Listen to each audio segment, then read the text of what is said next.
वो परमात्मा दयालु हमें फिर से याद दिलाने के लिए आते हैं। पुण्यात्माओं, इतना अज्ञान ग्रहण कर लिया हमने, जहाँ भी हम जाते हैं एक जैसी दंत कथा सुनाने वाले ये संत मंडलेश्वर मिलते हैं, ये महंत मिलते हैं जिनको कख का पता नहीं अध्यात्म मार्ग का, और हम इनको परम संत मान के,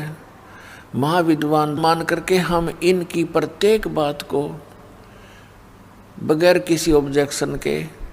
हमने स्वीकार किया। पुण्यात्माओं, अब तक तो हम अक्षर ज्ञानहीन थे, हमारे पूर्वज शिक्षित नहीं थे, और जिस कारण से हम यही भटक रहे हैं। परमात्मा ने ये शिक्षा इसलिए प्रदान की है कि आप भगवान को पहचान सकें और सदग्रंथों में जो लिखी परमात्मा की महिमा है उसको जानकर दृढ़ निश्चय कर सके कि सचमुच हम जो कर रहे हैं ये सही है,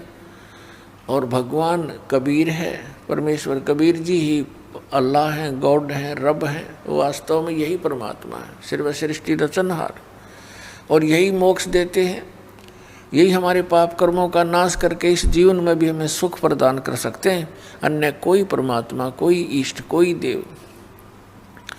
हमारे जीवन में आने वाले संकटों का वो निवारण नहीं कर सकते हैं।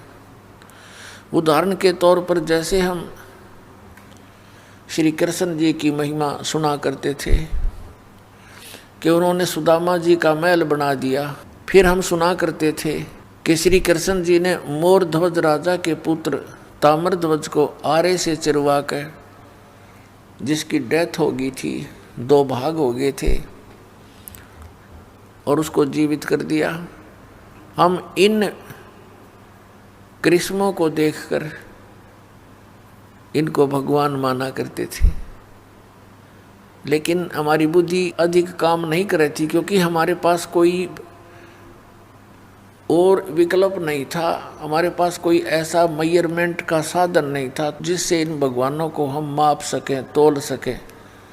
इनकी तुलना किसी से कर सकें। अब परमेश्वर ने और उन महापुरुषों ने जिनको भगवान मिले, उन्होंने हमें ये एक पैमाना दे दिया ISI मार्ग का, वेदों और ग्रंथों से प्रमाणों का। तो ये